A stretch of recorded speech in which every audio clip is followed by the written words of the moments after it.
People often tell me politics is a game, a tug-of-war between left and right. But is it? Today, let's ask a few questions about what we really mean by left and right, and what happens when those ideologies go too far. We often hear that the left stands for equality and justice, while the right defends order and freedom. But can we really reduce complex political ideas to two simple labels? And how have these labels been used throughout history to justify authoritarianism on both sides? Let's go back to the roots.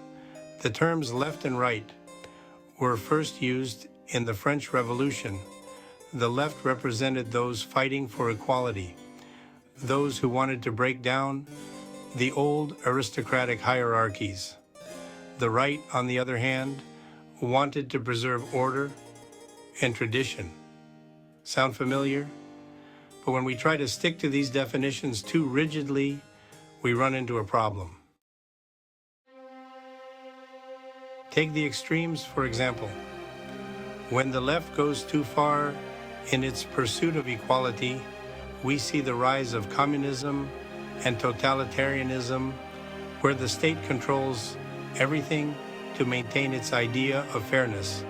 And when the right goes too far in its defense of order, we see the rise of fascism and authoritarianism, where individual freedoms are sacrificed for the sake of control. But here's the question we should ask. Are the real battles today between the left and right, or between authoritarianism and freedom, between control and pluralism? Philosophers like Karl Popper warned us against thinking in ideological binaries. They told us that any belief system, left or right, can become a prison if we don't remain open to new ideas, to compromise, to debate. Now, what about today's elections? Are we really fighting over left versus right, or is the battle about something else? Are candidates on both sides using these terms to divide us while ignoring the real issues at hand? The left promises change, but what have they delivered? The right promises freedom, but at what cost? And what happens when both sides fail us? Maybe the real question is, who benefits from keeping us divided?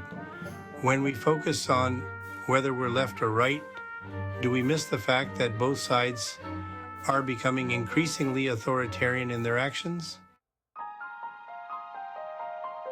As the elections approach, let's not fall into the trap of thinking left and right are our only choices.